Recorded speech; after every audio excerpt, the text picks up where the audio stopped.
Olá pessoal, tudo bem? Meu nome é Antônio Kozikoski, eu sou professor de Direito Constitucional e de Direitos Humanos e no vídeo de hoje falarei sobre um tema muito importante: proibição de maus tratos aos animais, segundo a jurisprudência do Supremo Tribunal Federal.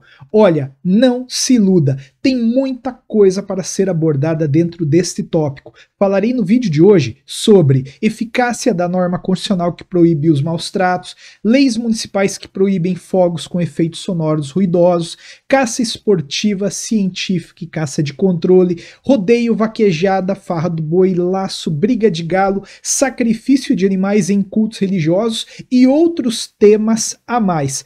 Tudo isso pode e está caindo em concurso público e também exame de ordem, por isso a ideia de gravar este vídeo. E na verdade, a ideia veio porque estou gravando esse vídeo no começo de 2022, janeiro de 2022. E na época de Réveillon, é muito comum ouvirmos sobre leis municipais proibindo fogos aqui ou acolá. Além disso, em 2021, vimos muitas decisões de tribunais locais reconhecendo animais como partes em processo, e muito disso se deve à afirmação recente de um ramo autônomo do direito conhecido por direito animal. Se você quer conhecer mais sobre esse assunto, eu recomendo fortemente que você siga o perfil do professor Vicente Ataíde Júnior. Vai lá no Instagram agora e segue o perfil dele, tá aqui o link na descrição deste vídeo. O professor Vicente é juiz federal em Curitiba e atua fortemente nesta causa, tem uma produção científica prestes a sair, já tive a oportunidade de ver o livro dele, vai ser publicado já, acompanhe, vai ser uma obra referencial deste ramo no direito brasileiro. Já faço também aqui o agradecimento ao professor Vicente, que me municiou de informações para gravar este vídeo para você. Eu vou fazer um vídeo com viés mais concurso público e exame de ordem, abordando as decisões, e já te digo que mais adiante vou fazer um vídeo mais crítico junto com o professor Vicente para abordar um tópico que vamos discutir aqui nesta aula, tá legal? Então fica comigo até o final, vamos entender tudo que a jurisprudência do Supremo Tribunal Federal tem falado sobre este importante assunto. E o Supremo tem falado sobre isto porque, afinal de contas, a proibição de maus tratos aos animais está inserida no texto constitucional. O artigo 225, parágrafo 1º, inciso 7 da Constituição, é expresso ao afirmar que para assegurar a efetividade do direito ao meio ambiente, cabe ao poder público proteger a fauna e a flora, vedadas na forma da lei as práticas que coloquem em risco sua função ecológica, provoquem a extinção de espécie ou submetam os animais à crueldade. Você percebe aqui então, é disposição constitucional expressa a proibição de maus tratos aos animais. Muito se discutiu a respeito da eficácia dessa disposição constitucional, e o Supremo Tribunal Federal já reconheceu em ação direta de inconstitucionalidade, no caso a 1856, que esta norma é dotada de eficácia plena, ela é dotada de aplicabilidade direta e imediata, portanto, ela surte, ela produz efeitos independentemente de reconhecimento disso numa legislação infraconstitucional. Importante o reconhecimento do Supremo Tribunal Federal da natureza desta norma, confere aí uma maior efetividade à proteção que todos queremos. O fim dos maus tratos contra animais no Brasil. Mas aí eu já trago uma grande discussão travada no âmbito do Supremo Tribunal Federal. E quando uma prática envolvendo o animal faz parte de um certo patrimônio cultural local, como é que a gente equaciona todos esses valores? Tudo começou porque a Lei 15.299 de 2013 do Ceará regulou a prática da vaquejada. A vaquejada consiste em soltar um boi num determinado campo, numa determinada cancha, e saem cavaleiros montados, amazonas montadas, para laçar este boi, jogar o boi ao chão, amarrar a perna e, enfim, dar prosseguimento lá nesta prática. Essa lei regulamentou a prática da vaquejada, que está enraizada há bastante tempo na cultura do estado do Ceará. Dada a lei, foi ela questionada no âmbito do Supremo Tribunal Federal. E num primeiro momento, o Supremo Tribunal Federal reconheceu a inconstitucionalidade da lei na ADI 4983. Viu o Supremo Tribunal Federal prática de crueldade ali e acabou afastando a lei. Só que isso tocou num patrimônio histórico de uma determinada região. E esta região, a partir dos seus políticos locais, pressionou o Congresso Nacional e este acabou aprovando uma proposta de emenda constitucional que alterou o artigo 225 para fins de nele consignar um parágrafo 7º que hoje diz o seguinte: para fins do disposto na parte final do inciso 7º do parágrafo 1º deste artigo, não se consideram cruéis as práticas esportivas que utilizem animais, desde que sejam manifestações culturais, conforme o parágrafo 1º do artigo 215 desta Constituição Federal,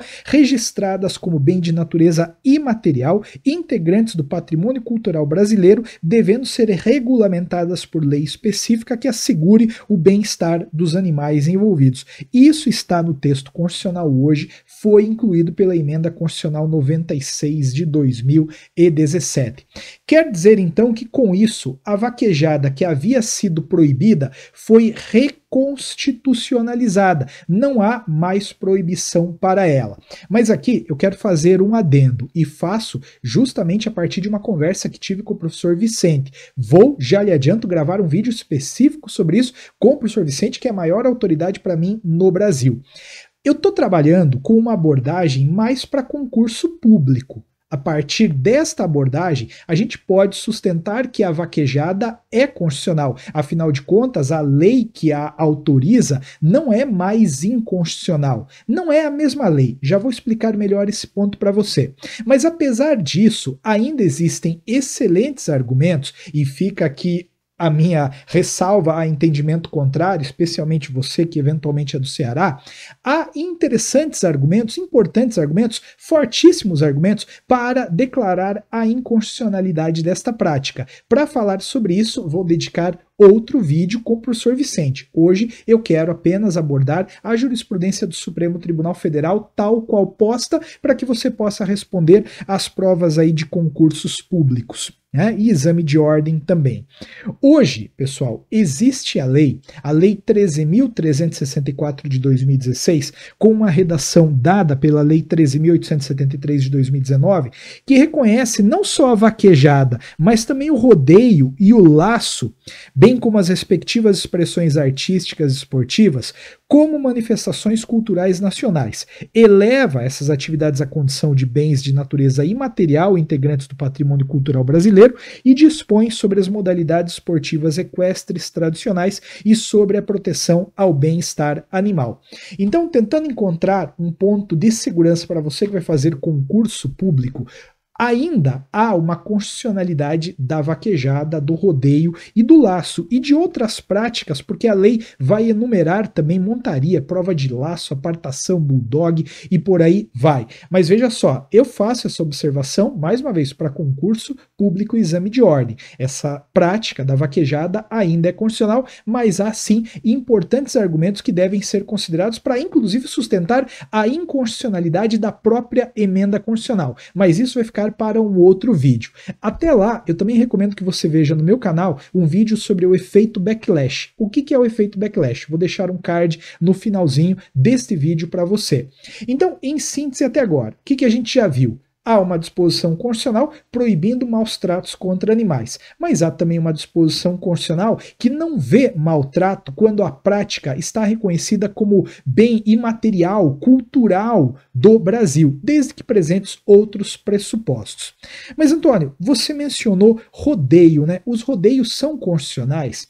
Veja só, a partir daquela lei, e a partir especialmente da ausência de uma declaração de inconstitucionalidade, dá para dizer que sim. Mas em tribunais locais existem várias decisões proibindo rodeios porque neles são utilizados alguns artefatos que causam um sofrimento excessivo para os animais. Choque ou aquela cinta que amarra-se ali na cintura do boi para fazê-lo pular. Você vai encontrar então em tribunais locais uma série de decisões nesta linha. No âmbito do Supremo Tribunal Federal, até agora não há uma decisão abordando expressamente este ponto, mas há sem sombra de dúvida uma sugestão e um encaminhamento jurisprudencial no sentido de proibir com essas práticas. Mas Antônio, e briga de galo pode? Afinal de contas, né, Antônio, é uma prática reconhecida, é uma prática cultural, em várias comunidades isso se pratica. Não, não pode. De longa data, a jurisprudência do Supremo Tribunal Federal reconhece a inconstitucionalidade da prática conhecida por rinha ou briga de galo. Isso você vai encontrar lá na ação direta de inconstitucionalidade 3776. Lei 7.380 de 98 do Estado do Rio Grande do Norte, atividade esportiva com aves das raças combatentes, rinhas ou brigas de galo, regulamentação, inadmissibilidade, meio ambiente, animais, submissão a tratamento cruel, citou 225 parágrafo 1º, inciso 7, e a ação foi julgada procedente. Ficou reconhecida então a inconstitucionalidade da lei estadual que autorize e regulamente sob o título de prática ou atividade esportiva a rinha ou a briga de galo. Então aqui não vai haver nenhum tipo de proteção, não adianta querer sustentar que é prática esportiva, porque não é. Da mesma maneira, a farra do boi foi proibida de acordo com o recurso extraordinário número 153531. A farra do boi era muito comum lá no estado de Santa Catarina. Soltavam o boi pelas ruas de uma determinada cidade e a comunidade local saía atrás do boi, açoitando o boi, jogando pedra no boi. Enfim, verdade que aquilo estava enraizado em algumas comunidades locais, mas é verdade que o Supremo Tribunal Federal enxergou ali maltrato e acabou proibindo, a contragosto de muitos, a prática. Então, farra do boi não pode. E aqui tome bastante cuidado, tá? De novo, chamando atenção para concurso público. É possível que haja uma confusão. A vaquejada, ela ainda permanece formalmente em sua constitucionalidade. Mas a farra do boi, esta daqui já foi afastada de acordo com este precedente que a gente acabou de ver. Mas indo adiante, a gente também vai encontrar no Brasil algumas leis estaduais proibindo a utilização de animais em testes de cosméticos ou outros produtos. Eu trago como primeiro exemplo a Lei 7.814 de 2017 do Rio de Janeiro. O artigo 1º desta lei falava que fica proibida, no âmbito do Estado do Rio de Janeiro, a utilização de animais para desenvolvimento, experimento e teste de produtos cosméticos, higiene pessoal, perfumes, limpeza e seus componentes. Parágrafo único, fica também proibida a comercialização dos produtos indicados no caput deste artigo, quando derivados da realização de testes em animais. Entraram com uma ação direta de inconstitucionalidade contra este dispositivo. E o Supremo Tribunal Federal acabou reconhecendo, na verdade, que há a constitucionalidade da proibição de utilização de animais para desenvolvimento, experimento e teste de produto cosmético, higiene pessoal, perfume, limpeza e seus componentes. Acabou o Supremo neste julgamento declarando a inconstitucionalidade deste parágrafo único e de um outro dispositivo que não vem ao caso aqui. Mas em síntese então, Antônio, o que o Supremo Tribunal Federal reconheceu? Ele reconheceu que são constitucionais as leis estaduais que proíbem a utilização de animais em testes e experimentos para esses produtos, cosméticos, higiene, perfumes e assim por diante. Então, se a lei do seu estado reconhece essa proibição, há que se tê-la por constitucional, segundo este precedente do Supremo Tribunal Federal, a ADI 5995. Mesmo resultado também foi proclamado pelo Supremo no julgamento da ADI 5996, de uma lei agora do Amazonas, tá legal? Então vejam vocês quantas decisões o Supremo Tribunal Federal tem. Agora, uma que causa uma certa polêmica é proibição de fogos de artifício com efeito sonoro ruidoso. Pode ou não pode? De acordo com a jurisprudência do Supremo Tribunal Federal, jurisprudência inclusive recente, são constitucionais leis municipais que proíbem o uso de fogos de artifício sonoro ruidosos. Entendeu o Supremo Tribunal Federal, até mesmo elastecendo um pouco, talvez, o âmbito da competência local para dispor sobre assunto de interesse local, que é própria do município, que podem sim estes os municípios proibir fogos de artifício de efeito ruidoso. A discussão travou-se em torno da Lei 16.897 de 2018 do município de São Paulo, e o Supremo Tribunal Federal acabou reconhecendo na DPF 567 que sim, essas leis que proíbem fogos de artifício por seus efeitos sonoros ruidosos, né, são inconstitucionais. Aqui é importante fazer um adendo, né? Nesta ADPF, não só a questão da violência para os animais foi reconhecida, mas também o Supremo Tribunal Federal mencionou aqui a proteção das pessoas com transtorno do espectro autista em razão da hipersensibilidade auditiva. Então, esses fogos acabaram sendo proibidos no município de São Paulo, dada a dupla fundamentação, né, sem entrar nos aspectos formais da competência legislativa. Tanto a proteção do meio ambiente, especialmente dos animais, que acabam sofrendo em razão desse volume dos fogos, quanto pessoas com transtorno do espectro autista em razão da hipersensibilidade auditiva. Fica aqui também este registro. Então, novamente, você vê aí como são várias as decisões do Supremo Tribunal Federal neste ponto. Outra decisão, um pouquinho mais antiga, é sacrifício de animais em cultos religiosos. Teve uma lei do estado do Rio Grande do Sul autorizando o sacrifício de animais em cultos religiosos, cultos de matriz africana especialmente. O Supremo Tribunal Federal foi provocado e lá no julgamento do recurso extraordinário 494601 reconheceu que são constitucionais as leis que permitam o sacrifício de animais em cultos religiosos de matriz africana. Tratava-se de uma discussão em torno da Lei 11.915 de 2003 do Rio Grande do Sul. Foi uma decisão difícil, porque ao mesmo tempo que envolvia a liberdade religiosa, envolvia também a proibição de maus tratos aos animais. E o Supremo Tribunal Federal entendeu, neste caso, que essas religiões de matriz africana já são um pouco estigmatizadas. As pessoas adeptas dessas religiões acabam sendo vítimas de um certo preconceito. Para não fomentar isso, o Supremo Tribunal Federal acabou reconhecendo a constitucionalidade dessas leis, tá legal?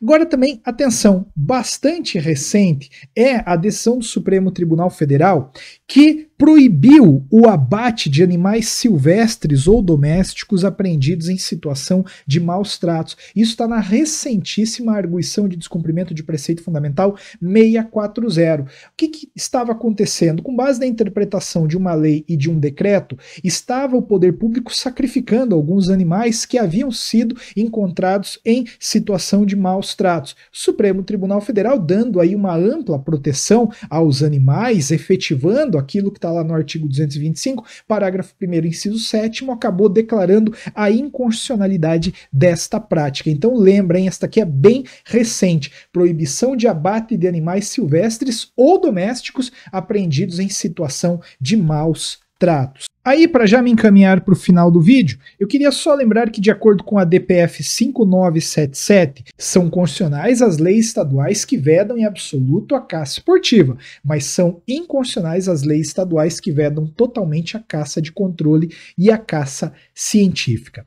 E aí, para finalizar, eu trago o recurso extraordinário 835558, segundo o qual compete à Justiça Federal processar e julgar o crime ambiental de caráter transnacional que envolva animais silvestres ameaçados de extinção e espécimes exóticas ou protegidas por tratados e convenções internacionais. Não vou me aprofundar aqui tanto, envolveria uma análise criminal, não é a minha especialidade, portanto apenas consigno aqui este recurso para você autonomamente buscá-lo, caso queira.